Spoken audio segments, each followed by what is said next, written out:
Hi, I'm Julian. I'm a PhD student in the AVS lab at CU Boulder, and today I will talk about touchlessly estimating electric potentials using X-rays. So why do we care about remotely sensing electric potentials of neighboring spacecraft? Well, high electric potentials or potential differences can be a hazard during close proximity operations such as rendezvous, because a high electric potential difference can result in electrostatic discharges between the two spacecraft, which could be damaging. And also, the resulting electrostatic forces and torques can be really perturbing to your relative motion and result in higher control effort. So how do we use X-rays to estimate electric potentials? Well, we use an electron gun on our servicing satellite, and that electron gun is aimed at the target object. And these electrons excite X-rays from the target object.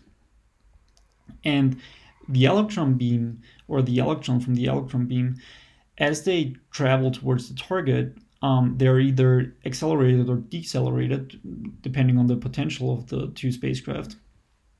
And the gain or loss in kinetic energy corresponds to the difference in electric potentials of the two spacecraft. So we assuming that we are able to measure the electric potential of the servicing satellite of our own spacecraft, and we know the initial kinetic energy, which corresponds to the electron beam operating energy, and that means that we need to find a way of estimating the final energy, the landing energy or kinetic energy of the electrons. And using all this information, we could infer the electric potential of the target object. Now the question is, how can we estimate the landing energy of the electrons? Well, we look at the X-ray spectrum, because the X-rays are only emitted with a maximum energy up to the landing energy of the electrons. So by finding the maximum photon energy, we find the landing energy of the electrons, and therefore we can infer the electric potential of the target object. So prior work focused on the fundamentals of this X-ray method, and experiments were conducted using flat plates. Well, here we'll look at complex shaped target objects. For example, here in our analysis, we use a spacecraft shape primitive consisting of a spacecraft bus and a spacecraft solar panel. And both components can be charged to different potentials. So we actually are able to look at differential charging as well. And we can also change the orientation of the target object, where an angle of 0 degrees corresponds to the spacecraft panel pointing towards the electron beam source location. We also use a software called Simion to numerically simulate the electron beam trajectories, which will help us in the analysis of the experimental results. So how can we measure, or first let's look at how we can measure each component individually. So for that we use a small or very focused electron beam with a small landing spot size, because that way we avoid exciting X-rays from multiple components at the same time. And the graph on the bottom right shows the different spectra, X-ray spectra, from different angles. So for angle of -20 degrees, which corresponds to the blue line, we find characteristic peaks at energies of 5.5 keV and 6.5 keV, and an estimated potential of 0 volts, because we have a landing energy of 10 keV and an electron beam energy of 10 keV as well. So the estimated potential will be 0 volts. Well, these two characteristic peaks combined with the estimated potential of 0 volts indicate that for -20 degrees, we're actually not measuring the potential of the target object, which is made out of aluminum, but we're actually measuring the potential of the chamber wall, which is made out of stainless steel. And that's also confirmed by the numerical simulation, which shows that the electron beam actually impacts on the chamber wall. Now for 30 angles of 30 and 80 degrees, corresponding to the yellow and purple lines, we have a characteristic peak at 1.5 keV, corresponding to aluminum. So here we're actually in fact measuring the potential of the target object. For 30 degrees, corresponding to the yellow line, we have an estimated potential of negative 1.5 kilovolts, corresponding to the potential of the spacecraft panel. And the numerical simulation also shows that for this angle or this orientation, the electron beam is actually hitting the spacecraft panel.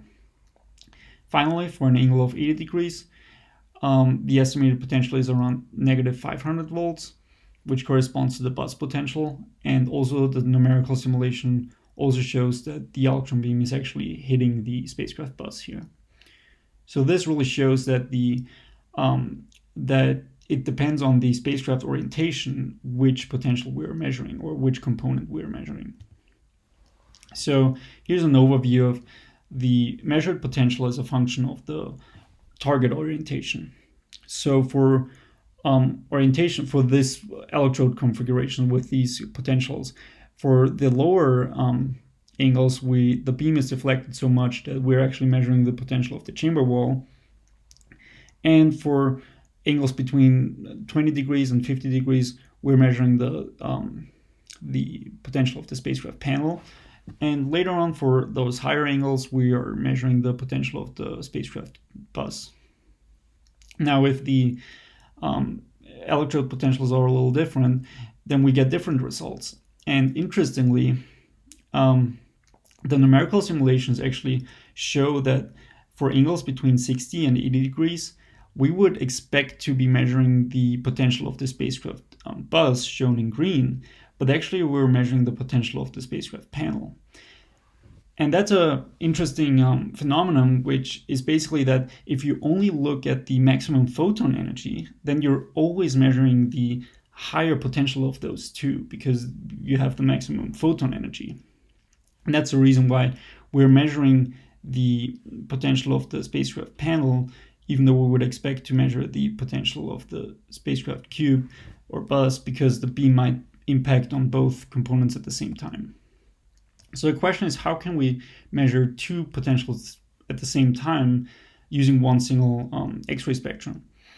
And for that analysis, we used the principle of superposition, because if you excite X-rays from multiple components at the same time charged to different potentials, then you get two individual spectrum which are superimposed to one total spectrum. And there is a little bump or like a sharp bend in the spectrum wherever the lower potential starts with the landing energy. So if we could find this bump, we could actually estimate the potential of the lower of the component with the lower potential.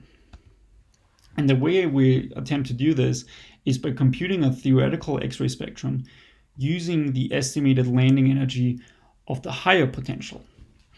Now, for an orientation of 80 degrees, the electron beam is only hitting the spacecraft bus. So if we compute a theoretical spectrum, it actually agrees very, very well with the measured spectrum. And therefore, if we subtract the theoretical spectrum from the measured spectrum, the residual spectrum is pretty insignificant, meaning that we only have one potential that we're measuring. But for an angle of 30 degrees, the electron beam is impacting on both the spacecraft bus and the panel. And now the theoretical spectrum actually deviates from the measured spectrum, and we get a decent residual spectrum. And this residual spectrum is really like the individual spectrum from the component with the lower potential, and that way we can estimate the potential, the lower potential as well, which would be negative 3,000 volts, so a landing energy of about 7 keV. So here we again show the estimated potential as a function of the spacecraft orientation. So across all angles, basically, we can measure the higher potential using our conventional method, and using the residual spectrum, we can also measure the lower potential for some spacecraft orientations. So in conclusion, which component's potential is measured depends on the orientation of the spacecraft. And if the beam hits both components, then only the higher potential is detected using the maximum photon energy principle. But using the principle of superposition and computing a theoretical spectrum, we can also estimate the lower potential using the residual spectrum. Finally, we'd like to thank the U.S. Air Force Office of Scientific Research for supporting our research, and we would like to thank Dr. Wilson and Dr. Bengtson for all their advice and discussions. Thank you, and feel free to reach out with any questions.